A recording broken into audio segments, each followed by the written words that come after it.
Ukraine has created a new AI-generated foreign ministry spokesperson. This is such a fascinating and interesting on so many levels development, in my opinion.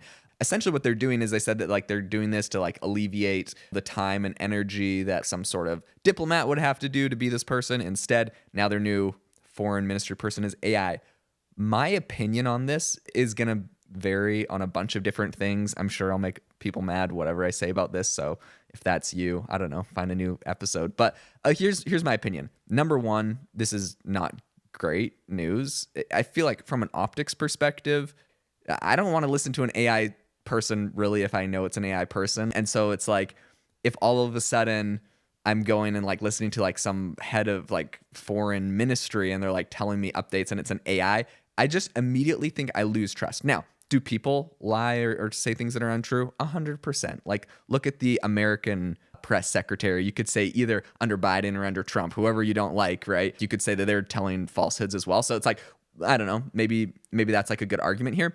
But like, it definitely, from an optics perspective, having like an AI do this, you just feel like you could have like a small group of people who turn all of the cabinet in their government into these AIs, and then they can control them, and it makes it look like there's a bunch of people. Like, it just, come on, it doesn't seem that great. You also like, yeah, intrinsically don't trust it. If it's like a clone of somebody. So for example, I recently on X, there was this viral clip where they used HeyGen, which is like a video cloner, to take a video of the president of, I think, Argentina, Milei.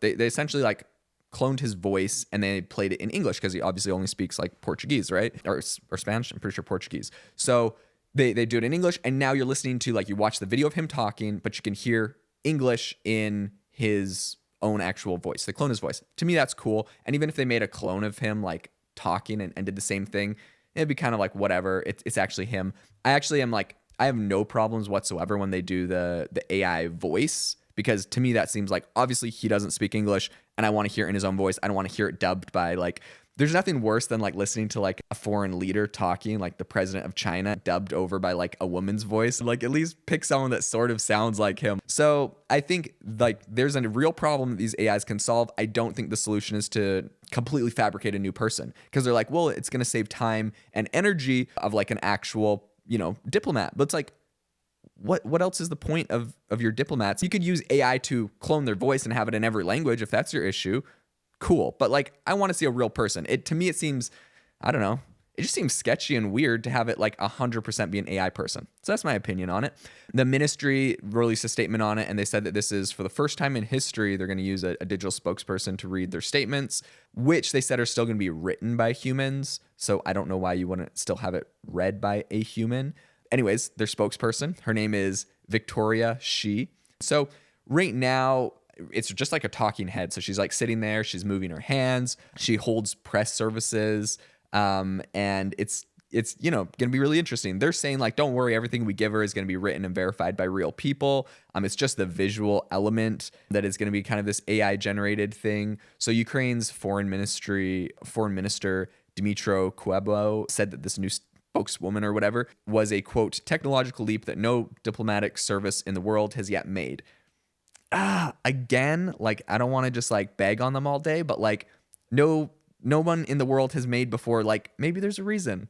Like, I don't know if you want to be like in government, like we're the first ones. I don't know. Sometimes it's like you're either really innovative or you're like not good. That's just kind of the feeling you get from it. So anyways, there's that. They said that she's creators are a team called the Game Changers, who also made some virtual reality content related to the war in Ukraine. Right now, her appearance is like modified on a real person, who is Rosalie Nombre, who's a singer and former contestant on Ukraine's version of The Bachelor. So it's like they got this like celebrity from like Ukraine's Bachelor, and now she's like the model for this, and they turn her into their international spokesperson. They like clone an AI on her.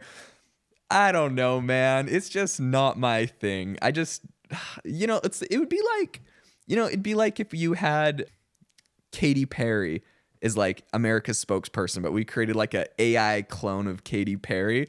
Like, I don't know, man. It just really wouldn't be my thing. It doesn't feel very professional, but that's just me, right? This is something that's interesting. Nombre was actually born in the now Russian-controlled city of Donetsk in eastern Ukraine. I guess the thing that's interesting is like she discussed stereotypes about, quoting here from a Barron's article, mixed race Ukrainians and those who grew up as Russian speakers. Essentially what they've said, though, is that she and Nombre, quote, are two different people and that only the AI figure gives official statements. Here's another issue that they're going to run into. When you clone someone, right, like Nombre, who's like kind of a local celebrity, and now all of a sudden she's like your government spokesperson, she has her own, she's an actual person that's going to make her own statements on Instagram. They're like, they're two separate people, but people are going to like start to like assume they're the same person. If you have a good realistic AI clone of like a famous person. So like, let's say the Katy Perry thing, if all of a sudden Katy Perry is like the US government spokesperson, and then like, let's say the US government is like, from Katy Perry's AI is like, we want to go to war with Iran. This is going to be awesome. And then Katy Perry's like, I don't want us to go to war with Iran. This is going to be terrible. It just seems like an optics nightmare, like an absolute optics nightmare. So again, one more point on why this is probably a bad idea and why they're the first people to do it. Maybe there's a reason. In any case, there's a ton of controversy around all of this. There's AI being used in all sorts of aspects of this war. Obviously, it's a tragedy what's happening in the Ukraine and all of that. And there's controversies about what's going on on Russia's side of the story and like all this stuff. Like I'm not going into the geopolitics of the whole war. I'm talking about the AI use case. And I'm not necessarily criticizing Ukraine specifically either. If this was any government, if this was Russia doing it, I'd say this is a bad optics issue. If this is a US government, I'd say this is a bad optics issue. So it's very interesting. We'll keep you updated on if this is a project that gets continued or if, my opinion, if this thing gets canceled probably after not too long. In any case, if you enjoyed the episode today, make sure to subscribe, like the video if you enjoyed what we talked about, or if you learned something new, make sure to leave us a review. And I hope that you all have an amazing rest of your day.